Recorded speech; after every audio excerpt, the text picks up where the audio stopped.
வணக்கம். இது உங்கள் கேலக்ஸ் அகாடமி சேலம். இதுக்கு முன்னாடி வீடியோவில் வந்து பார்த்தீங்கன்னா நம்ம யூஜி முடிச்சதுக்கப்புறம் கவர்மெண்ட் ஜாப்ஸு எந்தெந்த இன்ஸ்டியூஷனில் அல்லது ஆர்கனைசேஷனில் இருக்குது அப்படிங்கிறத பற்றி பார்த்துருந்தோம். ஸோ இன்றைக்கி நம்ம பார்க்கக்கூடியது வந்து பார்த்திங்கன்னா யூஜி முடித்ததுக்கப்புறம் பிஜி என்ட்ரன்ஸ் எக்ஸாம்லாம் வந்து பார்த்திங்கன்னா இந்தியா லெவலில் என்னென்னலாம் இருக்குது அப்படிங்கிறத பற்றி தான் பார்க்குறோம். அதேமாரி என்னென்ன கோர்சஸ்லாம் இருக்குது அப்படிங்கிறத பற்றினா டீட்டெயிலாக வந்து பார்க்க போகிறோம். ஓகேங்களா? ஸோ இதில் நம்ம ஃபஸ்ட்டு பார்த்திங்கன்னா 3 கேட்டகரியாக வந்து கிளாஸிஃபை பண்ணியிருக்குங்க. ஸோ ஒன்று வந்து பார்த்திங்கன்னா அதாவது அக்ரிகல்ச்சர் சப்ஜெக்டில் பிஜி பண்ணுறதுக்காக உண்டான எக்ஸாம்ஸ் வந்து பார்த்திங்கன்னா மென்ஷன் பண்ணியிருக்கோம். அது அக்ரிகல்ச்சர்னால் ஃபார் எக்ஸாம்பிள் வந்து agriculture entomology, pathology, plant breeding, extension, economics, agronomy, soil science, இந்த மாதிரி சப்ஜெக்ட்ஸ் இருக்கும் இல்லையா? ஸோ அதுக்கு என்னென்ன என்ட்ரன்ஸ் எக்ஸாம்லாம் இருக்குது அது ஒன்று. இன்னொன்று வந்து பார்த்திங்கன்னா இது ஃபஸ்ட்டு கேட்டகரி அப்படின்னா, ரெண்டாவது கேட்டகரி வந்து பார்த்திங்கன்னா பிஜி கோர்சஸ், எஸ்பெஷலி பிஜி டிப்ளமோன்னு கூட ஒரு சில இதில் ஆஃபர் பண்ணுறாங்க.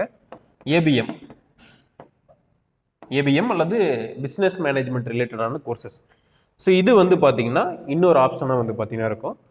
ஸோ அதுக்கு அடுத்தது வந்து பார்த்திங்கன்னா இது ரெண்டுமே வந்து பார்த்திங்கன்னா இந்தியாவுக்குள்ளே ஆஃபர் பண்ணுறது, வித்தின் தி கண்ட்ரிக்குள்ளே ஆஃபர் பண்ணுற கோர்சஸ். ஸோ அதுக்கு அப்ராடில் வந்து பார்த்திங்கன்னா நம்ம எப்படி வந்து அப்ராடில் கோர்சஸ் வந்து பார்த்திங்கன்னா டிஃப்ரெண்ட்டாக இருக்கும். ஒவ்வொரு கண்ட்ரியை பொறுத்து கோர்ஸ் நேம் வந்து பார்த்திங்கன்னா சேஞ்ச் ஆகும். ஸோ அதுக்கு ஒரு சில எக்ஸாம் எழுதுனதுக்கப்புறம் நம்ம இண்டிவிஜுவலாக அந்த யூனிவர்சிட்டி அப்ரோச் பண்ணி உள்ளே போகிற மாதிரி இருக்கும். ஓகேங்களா? ஸோ அதுதான் வந்து பார்த்திங்கன்னா கிளாஸிஃபை பண்ணுது. புரியுங்களா? ஒன்று வந்து அக்ரிகல்ச்சர் சம்மந்தமான எக்ஸாம்ஸ் என்னென்ன என்ட்ரன்ஸ் எக்ஸாம்லாம் இருக்குது, அதேமாரி ஏபிஎம் கோர்சஸ்க்கு எந்தெந்த காலேஜஸில் இந்த கோர்சஸ்லாம் ஆஃபர் பண்ணுறாங்க அப்படிங்கிறத பற்றி தான் டீட்டெயிலாக வந்து பார்க்க போகிறோம். ஓகேங்களா? ஸோ இந்த பிஜி சம்மந்தமான அது அக்ரிகல்ச்சர் சம்மந்தமான எக்ஸாம்ஸில் வந்து பார்த்திங்கன்னா ஃபஸ்ட்டு வந்து ஐசிஆர் கண்டக்ட் பண்ணக்கூடிய எக்ஸாம், அதாவது Indian council of agriculture research வந்து பார்த்திங்கன்னா அவங்க வந்து ஆல் ஓவர் இந்தியா லெவலில் வந்து பார்த்திங்கன்னா பிஜி அக்ரிகல்ச்சர் சப்ஜெக்ட்ஸ்க்கு என்ட்ரன்ஸ் எக்ஸாம், அதாவது எஸ்ஏஎஸ்ன்னு சொல்லுவாங்க இல்லையா, ஸ்டேட் அக்ரிகல்ச்சரல் யூனிவர்சிட்டிஸ், ஒவ்வொரு ஸ்டேட்லேயும் அக்ரிகல்ச்சர் யூனிவர்சிட்டிஸ் இருக்கும். ஸோ அந்த அக்ரிகல்ச்சர் யூனிவர்சிட்டிஸில் ஒரு particular number of seats, for example வந்து பார்த்திங்கன்னா இப்போ ஒரு கன்சர்ன்டு டிபார்ட்மெண்ட், உதாரணத்துக்காக நம்ம அக்ரிகல்ச்சர் எக்கனாமிக்ஸுங்கிற டிபார்ட்மெண்ட் எடுத்துக்கிட்டோம்னா, ஸோ ஒரு காலேஜஸ்லேயும் ஆன் ஆவரேஜ் வந்து பார்த்திங்கன்னா 2லேருந்து 3 சீட்டு இல்லது 4 சீட்டு வந்து பார்த்திங்கன்னா இந்த எக்ஸாம் மூலமாக கேண்டிடேட் வந்து பார்த்திங்கன்னா இந்த காலேஜுக்குள்ளே வந்து பார்த்திங்கன்னா போவாங்க. ஓகேங்களா? ஸோ ஐசிஆர் கண்டக்ட் பண்ணக்கூடிய பிஜி எக்ஸாம். ஸோ இதுக்கு முன்னாடி வந்து பார்த்திங்கன்னா ஜேஆர்எஃப் எக்ஸாம்னு சொல்லுவாங்க, ஜூனியர் ரிசர்ச் ஃபெலோஷிப்னு சொல்லுவாங்க. ஸோ இப்போ வந்து பார்த்திங்கன்னா ஐசிஆர் பிஜி எக்ஸாம்னு சொல்லிட்டு கண்டக்ட் பண்ணுறாங்க. ஓகேங்களா? ஸோ இந்த எக்ஸாம் வந்து பார்த்திங்கன்னா ஆல் ஓவர் இந்தியா வந்து நடக்கும். ஆல் ஓவர் இந்தியாவில் இருக்கக்கூடிய எல்லா யூனிவர்சிட்டிஸ்க்கும் வந்து பார்த்திங்கன்னா என்ட்ரன்ஸ் எக்ஸாம் கண்டக்ட் பண்ணுவாங்க. ஸோ இதில் வந்து ஒவ்வொரு சப்ஜெக்ட்டுக்கும் இத்தனை சீட்டுன்னு சொல்லிட்டு ஃபில் பண்ணி வச்சுருப்பாங்க. ஸோ உதாரணத்துக்காக நாம் வந்து பார்த்திங்கன்னா ஸோ அக்ரிகல்ச்சர் எக்கனாமிக்ஸ்னு இருக்குன்னா இந்த எக்கனாமிக்ஸ் சப்ஜெக்ட்டுக்கு ஒரு உதாரணத்துக்காக சொல்கிறேன், எக்ஸாக்டாக வந்து பார்த்திங்கன்னா தெரியலிங்க, உதாரணத்துக்காக ஒரு 37 சீட்டு வந்து பார்த்திங்கன்னா ஃபிக்ஸ் பண்ணி வச்சுருப்பாங்க. ஸோ அந்த அப்போ டாப் மோஸ்ட் 37 பீப்புளுக்கு தான் என்ன பண்ணுவாங்கன்னா நேஷனல் டேலண்ட் ஃபெலோஷிப்னு சொல்லிட்டு ஒன்று கொடுப்பாங்க. முன்னாடி வந்து ஜேஆர்எஃப்னு சொல்லுவாங்க, இப்போ வந்து நேஷனல் டேலண்ட் ஃபெலோஷிப்னு சொல்லுவாங்க. ஸோ இது வந்து மந்த்லி ஃபெலோஷிப் வந்து பார்த்திங்கன்னா உங்களுக்கு எவ்வளோ கொடுப்பாங்கன்னா 12,650 ரூபா வந்து பார்த்திங்கன்னா மந்த்லி ஃபெலோஷிப் கொடுப்பாங்க. இது இல்லாமல் உங்களுக்கு வந்து பார்த்திங்கன்னா ஆனுவலி வந்து புக்ஸு இல்லைனா ஏதாவது கான்ஃபரன்ஸ் அட்டன் பண்ணுறதுக்கு இல்லைனா ஸ்டடி டூர் போகிறதுக்கு, ஸோ அந்த மாதிரி வந்து பார்த்திங்கன்னா உங்களுக்கு வந்து அமௌண்ட் வந்து ஒரு 6,000 ரூபாய் வந்து கொடுத்துருப்பாங்க. இது வந்து மந்த்லி ஃபெலோஷிப். ஸோ அதனால் நீங்கள் வந்து பார்த்திங்கன்னா சப்போஸ் நீங்கள் வந்து மேலே படிக்கணும்னு ஆசைப்பட்டீங்கன்னா வித் ஃபெலோஷிப்போட இந்த எக்ஸாம் வந்து பார்த்திங்கன்னா ஒரு பெஸ்ட் ஆப்ஷனாக வந்து பார்த்திங்கன்னா நான் வந்து சொல்லுவேங்க. ஏன்னா நீங்கள் வந்து யாரையும் டிபெண்ட் பண்ணி இருக்கணும்னு சொல்லிட்டு அவசியம் வந்து கிடையாது. மந்த்லி 12,000ங்கிறது நீங்களே வந்து பார்த்திங்கன்னா உங்களுடைய ஸ்டடீஸுக்கு போக அமௌண்ட் வந்து சேவ் பண்ணி வச்சுக்க முடியும். ஓகேங்களா? ஸோ இதுவே இதில் வந்து பார்த்திங்கன்னா ஒரு சில காலேஜஸ் வந்து பார்த்திங்கன்னா ஐசிஆருடைய அக்ரிடேஷன் வாங்கியிருக்க மாட்டாங்க. ஸோ அப்படி ஐசிஆர் அக்ரிடேஷன் வாங்கலைனாலும் இந்த எக்ஸாம் வந்து பார்த்திங்கன்னா எழுதலாம் அவங்களும். ஆனால் என்ன இஷ்யூஸ்ன்னு பார்த்திங்கன்னா நீங்கள் ஒன்ஸு ஐசிஆர் எக்ஸாம் எழுதிட்டீங்க, உங்களுடைய ரேங்க் உதாரணத்துக்காக அக்ரிகல்ச்சர் எக்கனாமிக்ஸ் எழுதிருக்கீங்க இல்லை சோசியல் சயின்ஸ் குரூப்பில் எழுதிருக்கீங்க, உங்களுடைய ரேங்க் வந்து பார்த்தீங்கன்னா 30 அல்லது 40 வந்து பார்த்தீங்கன்னா இருக்குது அப்படின்னா நீங்கள் எல்லா காலேஜும் சூஸ் பண்ண முடியுமான்னு கேட்டிங்கன்னா கிடையாது.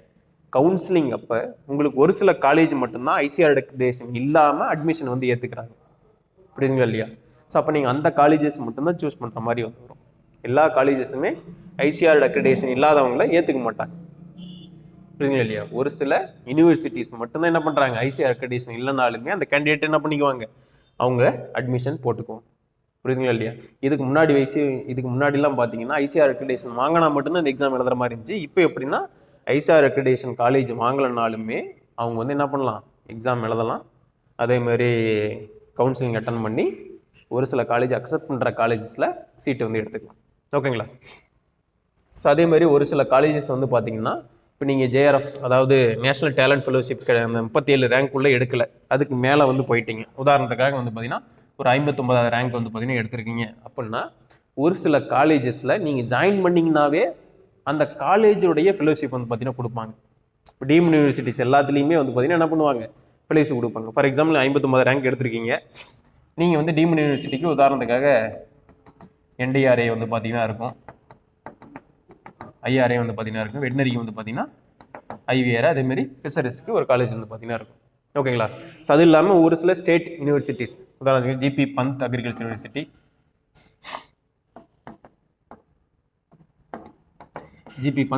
யூனிவர்சிட்டிஸ், அதேமாதிரி ஒரு சில ஒடிசாவில் இருக்கக்கூடிய ஒரு சில காலேஜஸ், வெஸ்ட் பெங்காலில் இருக்கிற ஒரு சில காலேஜஸ்லாம் வந்து பார்த்தீங்கன்னா என்ன பண்ணுறாங்கன்னா நீங்கள் இப்போ 59 ரேங்க் எடுத்தாலும் ஜிபி பந்தில் வந்து ஜாயின் பண்ணுறீங்க, உங்களுக்கு இந்த நேஷனல் ஃபெலோஷிப் டேலண்ட் ஃபெலோஷிப் கிடைக்கல, ஏன்னா அந்த ரேங்க்குள்ளே இருந்தால் தானே உங்களுக்கு கிடைக்கும். கிடைக்காத பட்சத்தில் அந்த காலேஜுக்கு ஜாயின் பண்ணிங்கன்னா ஆட்டோமேட்டிக்காக என்ன பண்ணுவாங்க, எல்லாத்துக்கும் ஃபெலோஷிப் வந்து பார்த்தீங்கன்னா கொடுப்பாங்க. எக்ஸாம்பிளுக்காக சொல்கிறேன், இதெல்லாம் முன்னாடி கொடுத்துருந்தாங்க, இப்போ கொடுத்துருந்தாங்க, நீங்கள் வந்து வெரிஃபை பண்ணிக்கங்க, புரியுதுங்களா? இப்போ டீம் யூனிவர்சிட்டியில் எல்லாத்துலேயுமே வந்து பார்த்தீங்கன்னா ஃபெலோஷிப் வந்து கம்பல்சரி வந்து கொடுப்பாங்க, ஓகேங்களா? ஸோ ஐசிஆர் எக்ஸாம்ங்கிறது இதுதான் வந்து பார்த்தீங்கன்னா ஓவராலாக இருக்கிறது.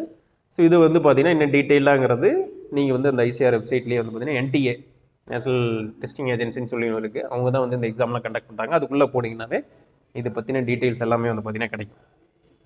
ஸோ அதுக்கடுத்து இருக்கக்கூடியது வந்து பார்த்தீங்கன்னா அக்ரிகல்ச்சர் சம்மந்தமான சப்ஜெக்ட் எடுக்கிறதுக்கு உண்டான எக்ஸாம் வந்து கியூட் எக்ஸாம்னு சொல்லுவாங்க, இந்த காமன் யூனிவர்சிட்டி என்ட்ரன்ஸ் டெஸ்ட்னு சொல்லுவாங்க. இது வந்து யூஜிக்கும் கண்டக்ட் பண்ணுறாங்க, பிஜிக்கும் கண்டக்ட் பண்ணுறாங்க. அதே மாதிரி தான் ஐசிஆர்லேயுமே பிஜி மட்டும் கிடையாது, யூஜி, பிஜி, பிஹெச்டி இந்த 3 லெவல்லையுமே வந்து பார்த்தீங்கன்னா கண்டக்ட் பண்ணுறாங்க, ஓகேங்களா? இதில் மெயினாக அக்ரிகல்ச்சர் ஸ்டூடெண்ட்ஸ் வந்து பார்த்தீங்கன்னா எங்கே ஜாயின் பண்ணுறதுக்காக அது வந்து அட்டன் பண்ணுவாங்கன்னு பார்த்தீங்கன்னா பிஹெச்யூவில் பனாரஸ் இந்து யூனிவர்சிட்டி வந்து பார்த்தீங்கன்னா வாரணாசி யூபியில் வந்து இருக்குது. ஸோ அங்கே ஜாயின் பண்ணுறதுக்காக தான் மெயினாக என்ன பண்ணுவாங்க, கியூட் எக்ஸாம் வந்து பார்த்தீங்கன்னா எழுதுவாங்க. ஏன்னா அதில் வந்து பார்த்தீங்கன்னா இருக்கிற அக்ரிகல்ச்சர் சம்மந்தமான எல்லா கோர்ஸஸும் என்ன பண்ணுறாங்க, இந்த கியூட் எக்ஸாம் மூலமாக வந்து பார்த்தீங்கன்னா ஸ்டூடெண்ட்ஸ் வந்து பார்த்தீங்கன்னா அதில் வந்து எடுக்கிறாங்க, ஓகேங்களா? ஸோ அதுக்கடுத்து தமிழ்நாட்டில்னு பார்க்கும்போது வந்து பார்த்தீங்கன்னா திருவாரூரில் வந்து பார்த்தீங்கன்னா சென்ட்ரல் யூனிவர்சிட்டி ஆஃப் தமிழ்நாடு வந்து இருக்குது.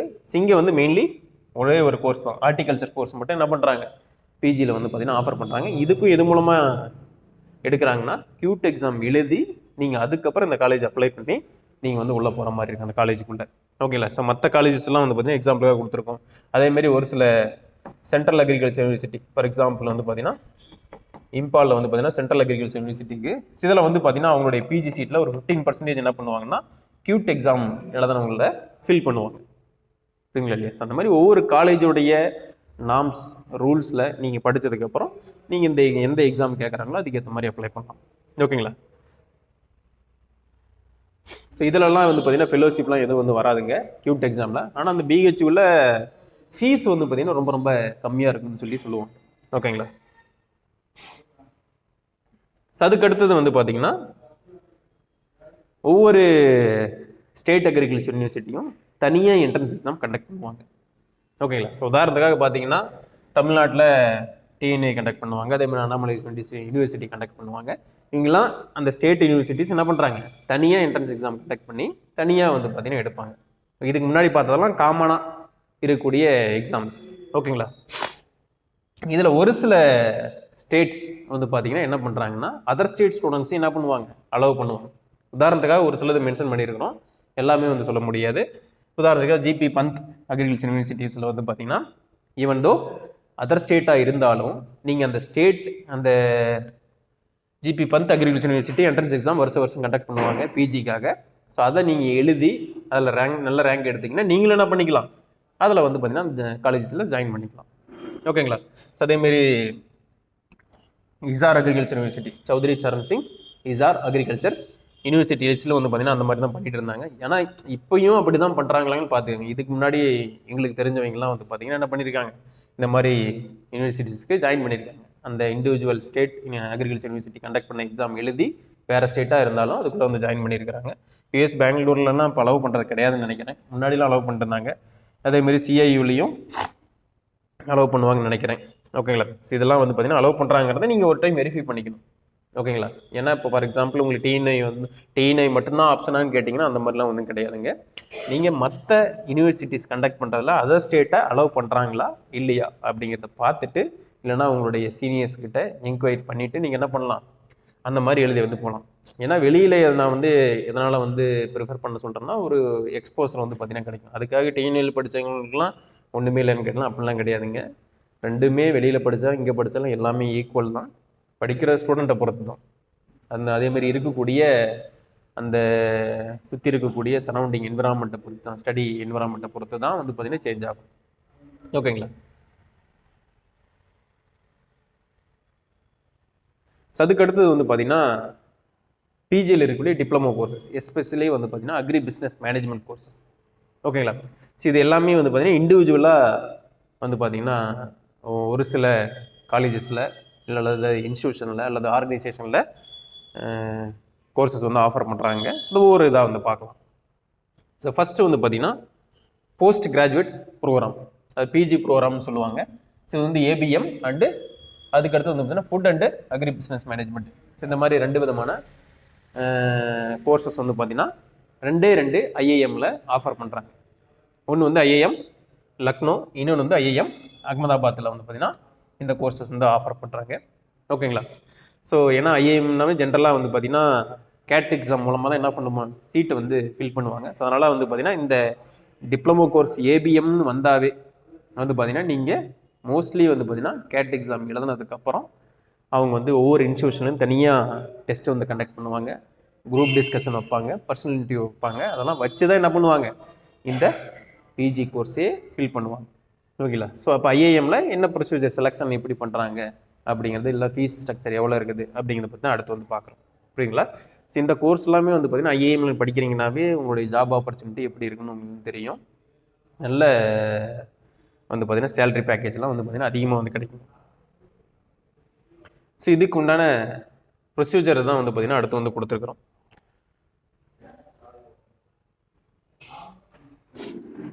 ஸோ செலெக்ஷன் ப்ரொசீஜர் படி பார்க்கும்போது ஒன்று வந்து பார்த்திங்கன்னா என்ன பண்ணுவாங்கன்னா, கேட் எக்ஸாமில் வந்து பார்த்திங்கன்னா நீங்கள் வந்து எழுதுகிற மாதிரி வந்து பார்த்திங்கன்னா வரும். கேட் எக்ஸாம் எழுதுனதுக்கப்புறம் நீங்கள் உங்களுக்கு ஒரு ஸ்கோர் வந்து கிடைக்கும். அந்த ஸ்கோரை வச்சு தான் என்ன பண்ணுவீங்க, இந்த ஐஏஎம்மில் அப்ளையே பண்ணுவீங்க. ஏபிஎம் கோர்ஸ்க்கு ஐஏஎம் அகமதாபாத்னா ஐஏஎம் அகமதாபாத்தில் அந்த வெப்சைட்டில் போய் தனியாக என்ன பண்ணணும், அப்ளை பண்ணணும். அப்ளை பண்ணதுக்கப்புறம் அவங்க ஷார்ட் லிஸ்ட் பண்ணுவாங்க. புரியுதுங்களா இல்லையா?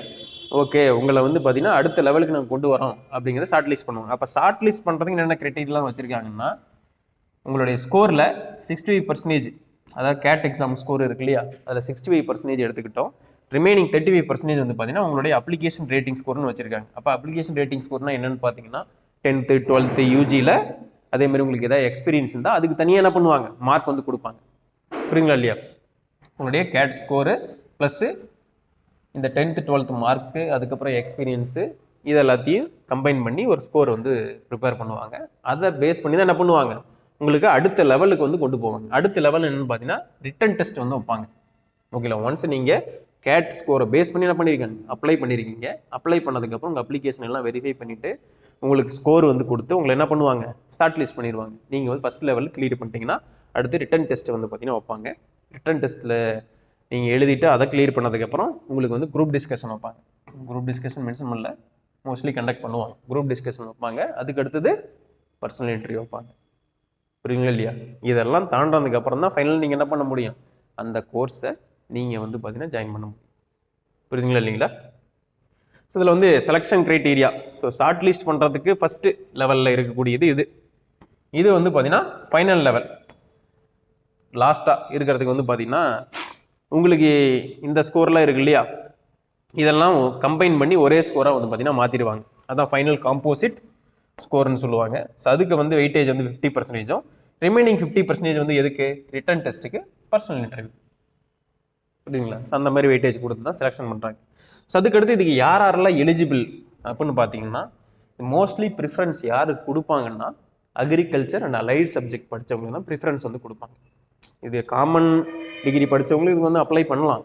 ஆனால் ப்ரிஃபரன்ஸ் யாருக்கு கொடுப்பாங்க, அக்ரிகல்ச்சர் அலைட் சப்ஜெக்ட் படித்தவங்களுக்கு தான் வந்து கொடுப்பாங்க. ஸோ அதுக்கு தான் எக்ஸாம்பிள் வந்து அக்ரி அண்ட் அலைட் சப்ஜெக்ட் வந்து கொடுத்துருக்கோம். BSc agri, BSc horti, forestry, agriculture engineering, animal husbandry, food technology, dairy science, இவங்க எல்லாருமே என்ன பண்ணலாம், இது வந்து அப்ளை பண்ணலாம்.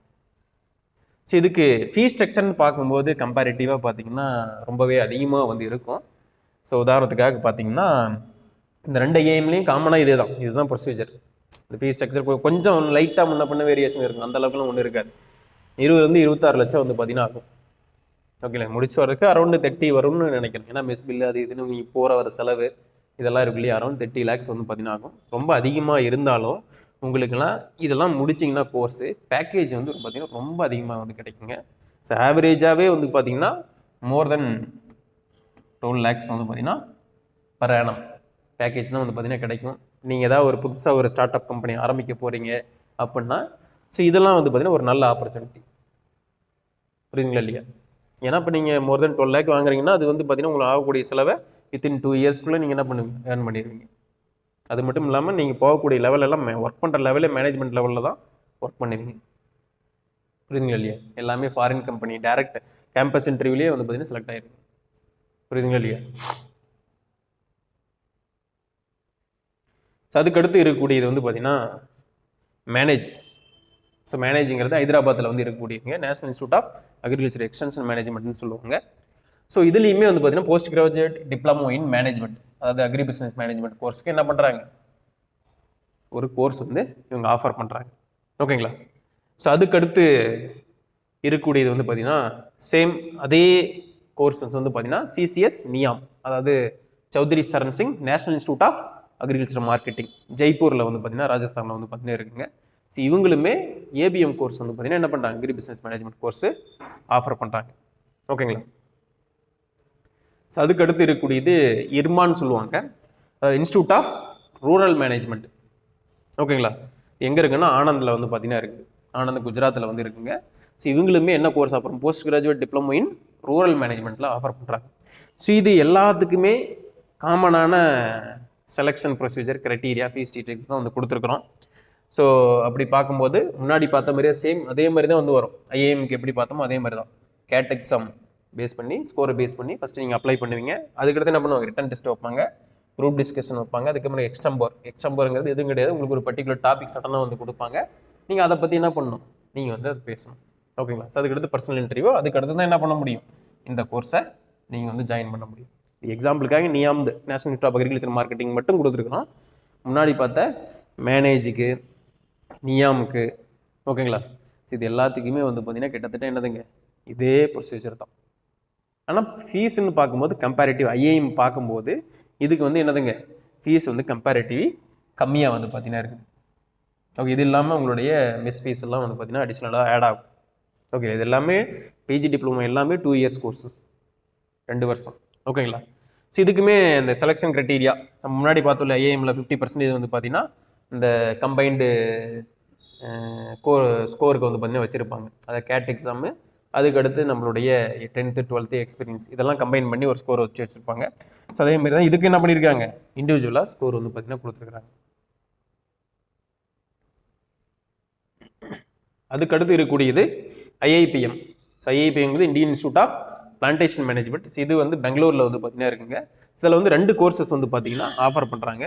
ஒன்று வந்து post graduate diploma in management, இதெல்லாம் பார்த்தீங்கன்னா agri business and plantation management. இன்னொன்று வந்து பார்த்தீங்கன்னா agricultural export and business management. ஓகேங்களா? இந்த மாதிரி 2 விதமான கோர்சஸ் வந்து பார்த்தீங்கன்னா ஐஐபிஎம்மில் ஆஃபர் வந்து பண்ணுறாங்க. ஸோ இதில் வந்து செலெக்ஷன் ப்ரொசீஜர் என்ன அப்படிங்கிறத கொடுத்துருக்காங்க. இதுலேயுமே காமனாக முன்னாடி பார்த்த மாதிரியே தாங்க. இதில் வந்து அடிஷ்னலாக மற்ற எக்ஸாமும் முன்னாடிலாம் கேட் மட்டும் வந்து பார்த்தீங்கன்னா வச்சுருந்தாங்க. இதில் வந்து அடிஷ்னலாக கேட் எக்ஸாமு, சிமேட்டு, மேட்டு, ஓகேங்களா, ஆத்மா, இந்த மாதிரி நிறைய எக்ஸாம்ஸை பேஸ் பண்ணி அந்த மாதிரி எக்ஸாம் எழுதி நீங்கள் கேட் எக்ஸாம் வந்து பார்த்தீங்கன்னா எழுதி நீங்கள் இதுக்கு வந்து அப்ளை பண்ணலாம். ஓகேங்களா? ஸோ அதுக்கு அடுத்தது அந்த இன்ஸ்டியூட் கண்டக்ட் பண்ணக்கூடிய ஒரு டெஸ்ட்டு, அதுக்கடுத்து as usual group discussion, personal interview. So இதுக்குமே ஃபீஸ் வந்து பார்த்தீங்கன்னா ஐஏஎம்மில் இருக்கக்கூடிய அதே அளவுக்கான ஃபீஸஸ் தான் வந்து பார்த்தீங்கன்னா என்ன பண்ணுறாங்க, கலெக்ட் பண்ணுறாங்க.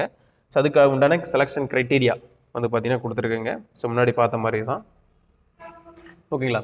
ஸோ இது வரைக்கும் இதுக்கு முன்னாடி பார்த்த இன்ஸ்டியூட்ல எல்லாத்துலேயுமே வந்து பார்த்தீங்கன்னா எலிஜிபிலிட்டின்னு பார்க்கும்போது நம்ம முன்னாடி பார்த்தோம் இல்லையா, அக்ரிகல்ச்சர் அண்ட் அலைய சப்ஜெக்ட் படித்தவங்க எல்லாருமே எலிஜிபிளாக இருப்பாங்க. ப்ரிஃபரன்ஸு அவங்களுக்கு தான் வந்து பார்த்தீங்கன்னா கொடுப்பாங்க. ஸோ இதுக்கு அடுத்து இருக்கக்கூடிய இன்ஸ்டியூட் வந்து பார்த்தீங்கன்னா வேம்னி கேம்னு சொல்லுவாங்க. ஸோ வேம்னி கேம்ங்கிறது ஒரு கோஆப்ரேட்டிவ் மேனேஜ்மெண்ட்டுக்காக இருக்கக்கூடிய இன்ஸ்டியூட். ஓகேங்களா? ஸோ அதை Vaikunth Mehta national institute of cooperative management. Okay, இது வந்து பூனேயில் வந்து இருக்குங்க, மகாராஷ்டிரா. இதுலையுமே வந்து பார்த்தீங்கன்னா post graduate diploma in agri business management course வந்து ஆஃபர் பண்ணுறாங்க. இதில் வந்து பார்த்தீங்கன்னா எந்த டிகிரி படித்தவங்களாக இருந்தாலும் எலிஜிபிலிட்டி வந்து பார்த்தீங்கன்னா கொடுத்துருக்காங்க. மற்றபடி ப்ரொசீஜர்னு பார்க்கும்போது எல்லாத்துக்குமே என்னதுங்க சேம் தான். இது கோர்ஸ் ஃபீஸ்ன்னு பார்க்கும்போதும் அரௌண்டு 10 lakh பக்கமாக வந்து பார்த்தீங்கன்னா வருதுங்க. இது இல்லாமல் அடிஷ்னல் மெஸ் ஃபீஸ் எல்லாம் வந்து பார்த்தீங்கன்னா ஆட் ஆகி வரும். இதே அதே ப்ரொசீஜர் தான். முன்னாடிலாம் ப்ரிஃபரன்ஸ் கொடுப்பான்னு சொல்லுவாங்க, அதாவது அக்ரிகல்ச்சர் படிச்சவங்க ப்ரிஃபரன்ஸ் கொடுப்பாங்க. ஸோ இதில் வந்து பார்த்தீங்கன்னா இதுலேயுமே கொடுப்பாங்கன்னு தான் நினைக்கிறோம். ஓகேங்களா? புரியுதுங்களா? ஸோ இந்த டிப்ளமோ கோர்சஸ் பொறுத்த வரைக்கும் காஸ்ட் வைஸ் பார்க்கும்போது உங்களுக்கு வந்து அதிகமாக இருக்குங்க. ஏன்னா லேக் கணக்கில் தான் நீங்கள் 2 years தான் படிப்பீங்க. ஆனால் அதுக்கே வந்து பார்த்தீங்கன்னா மினிமம் வந்து 12 லட்ச ரூபா வந்து செலவு பண்ணுற மாதிரி வரும். மேக்ஸிமம் வந்து பார்த்தீங்கன்னா 30 lakh வரைக்கும் செலவு பண்ணுற மாதிரி வரும். ஆனால் ஒன்ஸ் நீங்கள் செலக்ட் ஆனீங்கன்னா ஆவரேஜாகவே மினிமம் வந்து பார்த்தீங்கன்னா உங்களுக்கு வந்து 10 லட்ச ரூபா வந்து பார்த்தீங்கன்னா என்னதுங்க ஆனுவல் பேக்கேஜ் வந்து பார்த்தீங்கன்னா உங்களுக்கு வந்து கிடைக்கும். புரியுதுங்களா இல்லையா? ஸோ அது மட்டும் இல்லாமல் நீங்கள் அதில் நிறைய பேர் படித்தவங்க எல்லாமே ஓன் ஸ்டார்ட் அப் கம்பெனி வந்து என்ன பண்ணியிருக்காங்க, ஆரம்பிச்சிருக்காங்க. அதேமாதிரி ஒர்க் பண்ணுறது எல்லாமே மல்டிநேஷ்னல் கம்பெனிஸில் மேனேஜ்மெண்ட் லெவலில் தான் என்ன பண்ணுறாங்க, ஒர்க் பண்ணுறாங்க. புரியுதுங்களா இல்லைங்களா? ஸோ அதுக்கடுத்து இருக்கக்கூடிய இது பிஜி வந்து ஒரு சிலர் வந்து அப்ராடில் பண்ணணும்னு சொல்லிட்டு விருப்பப்படுவாங்க. ஸோ அப்படி விருப்பப்பட்டாங்கன்னா ஒவ்வொரு கண்ட்ரிலையும் ஒரு சில எக்ஸாம் வந்து பார்த்திங்கன்னா அக்செப்ட் பண்ணுவாங்க. புரியுங்களா இல்லையா? ஃபார் எக்ஸாம்பிள் நம்ம வந்து முன்னாடி பார்த்தாலே பிஜி டிப்ளமோ கோர்சஸ்க்கு ஏபிஎம்க்கு வந்து பார்த்திங்கன்னா கேட் எக்ஸாம் எழுத அந்த ஸ்கோரை பேஸ் பண்ணி தான் எடுக்கிறாங்கன்னு சொன்னோம் இல்லையா? ஸோ அந்த மாதிரி வந்து பார்த்திங்கன்னா இந்த ஸ்கோரை பேஸ் பண்ணிலாம் எடுக்க மாட்டாங்க. இது ஜஸ்ட் நீங்கள் என்ன பண்ணியிருக்கணும், இந்த எக்ஸாம்லாம் எழுதி கிளியர் பண்ணியிருக்கணும். இதெல்லாம் எதுவும் கிடையாது. உங்களுடைய இங்கிலீஷ் ஃப்ளூயன்சி எப்படிங்கிறத உங்களுடைய அதான் வெரிஃபை பண்ணுறதுக்காக தான் இந்த எக்ஸாம் எல்லாமே கண்டக்ட் பண்ணுறாங்க. இது எல்லாமே வந்து பார்த்திங்கன்னா இங்கிலீஷ் சம்மந்தமான எக்ஸாம் தான். புரியுதுங்களா இல்லையா? ஒவ்வொரு கண்ட்ரிலையும் ஒவ்வொரு எக்ஸாமாக அக்செப்ட் பண்ணுவாங்க. ஒரு சில கண்ட்ரியில் இதை 2 எக்ஸாமையும் என்ன பண்ணுவாங்க, அக்செப்ட் பண்ணுவாங்க. ஒரு சில இதில் வந்து பார்த்தீங்கன்னா அடிஷ்னலாக இதை ஆட் பண்ணுவாங்க. ஒரு சில இது மட்டும் இருந்தால் போதுன்னு சொல்லுவாங்க. புரியுங்களா இல்லையா? ஸோ அதனால் கண்ட்ரியை பொறுத்து அது வந்து வேரி ஆகும். அதனால் நீங்கள் அப்ராடில் படிக்கணும்னு நினச்சாவே இந்த மாதிரி ஏதாவது ஒரு எக்ஸாமில் என்ன பண்ணியிருக்கணும், கிளியர் பண்ணிக்கணும். அந்த கண்ட்ரியில் எந்த எக்ஸாம் வந்து அக்செப்ட் பண்ணுறாங்க அப்படிங்கிறத பொறுத்து நீங்கள் அதை வந்து கிளியர் பண்ணியிருக்கணும். ஸோ ஒன்ஸ் கிளியர் பண்ணதுக்கப்புறம் ஒவ்வொரு யூனிவர்சிட்டிஸ்லையுமே வந்து பார்த்திங்கன்னா அட்மிஷன் இயர் வரும். ஸோ அந்த டைம் நீங்கள் அதை பேஸ் பண்ணி என்ன பண்ணலாம், இண்டிவிஜுவல் யூனிவர்சிட்டி வெப்சைட்டில் அப்ளை பண்ணலாம். அப்படி இல்லை உங்களுக்கு யாருக்காவது உங்களுடைய அசிஸ்டன்ட் ப்ரொஃபஸர்ஸ் இருக்காங்க இல்லையா, அவங்களுடைய ஃப்ரெண்ட்ஸ் யாராவது அங்கே வந்து ஒர்க் பண்ணலாம், அதை ஃபாரின் கண்ட்ரியில் ஒர்க் பண்ணலாம். அப்படி தெரிஞ்சிருந்தால் அவங்க மூலமாக என்ன பண்ணலாம், நீங்கள் வந்து அப்ளை பண்ணலாம். அப்படி இல்லைன்னா ஒவ்வொரு யூனிவர்சிட்டி வெப்சைட்லேயும் போய் நீங்கள் எந்த டிபார்ட்மெண்ட் எடுக்கணும்னு நினைக்கிறீங்களோ அந்த டிபார்ட்மெண்ட்டில் யாரெல்லாம் இருக்கிறாங்க, ஸ்டாஃப் இருக்காங்களோ அந்த ஸ்டாஃபோட இமெயில் ஐடி செலக்ட் பண்ணி நீங்கள் வந்து என்ன பண்ணணும், உங்களுடைய மெயில் வந்து சென்ட் பண்ணணும். இந்த மாதிரி நான் வந்து படிச்சுட்டு இருக்கோம். ஸோ அதை ஏதாவது எங்கள் ஆப்பர்ச்சுனிட்டி இருந்தால் வந்து பார்த்தீங்கன்னா கொடுங்க, நான் இந்த மாதிரி எக்ஸாம் கிளியர் பண்ணியிருக்கேன், ஏன்னா உங்களோட அச்சீவ்மெண்ட்ஸ் எல்லாம் மென்ஷன் பண்ணி என்ன பண்ணலாம், மெயில் வந்து இண்டிவிஜுவலாக பண்ணிங்கன்னா ஒரு சிலர் என்ன பண்ணுவாங்க, அதுக்காக இதுக்கெல்லாம் வந்து டைம் வந்து கன்சம்ஷன் வந்து அதிகமாக தான் கிடைக்கும். ஏன்னா எடுத்த ஒன்றெல்லாம் ஒரு காலேஜில் அக்செப்ட் பண்ண மாட்டாங்க. ஏன்னா ஜென்ரலாக ஃபாரின் கண்ட்ரீஸ்லாம் ஒரு ப்ராஜெக்ட் வருதுன்னா அந்த ப்ராஜெக்டை கம்ப்ளீட் பண்ணுறது பிஜி ஸ்டூடெண்ட்டை வச்சு என்ன பண்ணுவாங்க, கம்ப்ளீட் பண்ணுவாங்க. அதுக்காக நம்மளை வந்து என்ன பண்ணுவாங்க, அங்கே எடுத்துக்குவாங்க. அது மட்டும் இல்லாமல் ஒரு சில ஃபெலோஷிப்போடு சேர்ந்து என்ன பண்ணுவாங்க, கொடுப்பாங்க. அந்த ப்ராஜெக்ட்லேயே அமௌண்ட் வரலையா, அந்த அமௌண்ட்டு பிஜி ஸ்டூடெண்ட்டுக்கு வந்து பார்த்திங்கன்னா கொஞ்சம் கொடுப்பாங்க. சரிங்களா இல்லையா? ஸோ அந்த மாதிரி தான் வந்து பார்த்திங்கன்னா பண்ணுற மாதிரி இருக்குது. ஸோ இதுதான் வந்து பார்த்திங்கன்னா ஓவராலாக வந்து யூஜி முடித்ததுக்கப்புறம் பிஜி சம்மந்தப்பட்ட எக்ஸாம்ஸு இல்லைனா கோர்ஸஸ் என்னென்னலாம் இருக்குது அப்படிங்கிறது. ஓகேங்களா? ஸோ இதில் வந்து நீங்கள் எந்த லைனில் போகணும் அப்படிங்கிறத நீங்கள் வந்து டிசைட் பண்ணிக்கோங்க. ஃபார் எக்ஸாம்பிள் நீங்கள் வந்து பார்த்திங்கன்னா அக்ரிகல்ச்சர் சயின்டிஸ்ட் ஆகணும் அப்படின்னு நினச்சிங்கன்னா நீங்கள் ஐசிஆர் எக்ஸாம் வந்து பார்த்தீங்கன்னா எழுதலாம், இல்லைனா கியூட் எக்ஸாம் எழுதலாம், இல்லைனா ஒவ்வொரு அக்ரிகல்ச்சர் யூனிவர்சிட்டியும் தனியாக கண்டக்ட் பண்ணுற எக்ஸாம் எழுதலாம். சப்போஸ் உங்களுடைய எய்ம் வந்து பார்த்தீங்கன்னா ஒரு என்டர்பிரினர் ஆகணும், இல்லை ஒரு ஸ்டார்ட் அப் கம்பெனி ஆரம்பிக்கணும்னு நினைக்கிறீங்க அப்படின்னா நீங்கள் பிஸ்னஸ் மேனேஜ்மெண்ட் கோர்சஸ் வந்து பார்த்தீங்கன்னா பண்ணலாம். ஓகேங்களா? இல்லைனா நீங்கள் வந்து ஃபாரினில் படிக்கணும் அப்படின்னா அப்ராட் சம்மந்தமான இந்த எக்ஸாம்ஸ் தான் கிளியர் பண்ணி வச்சுக்கிறது. அதுக்கப்புறம் இண்டிவிஜுவல் யூனிவர்சிட்டிஸ் அப்ரோச் பண்ணுறது தான் வந்து பார்த்தீங்கன்னா யூஸ்ஃபுல்லாக இருக்கும். ஸோ இதை தாண்டி வேறு ஏதாவது எக்ஸாம் வந்து பார்த்தீங்கன்னா இருந்துச்சுன்னா ஸோ எங்களுக்கு வந்து கமெண்டில் வந்து மென்ஷன் பண்ணுங்கள். ஓகேங்களா? தேங்க்யூ.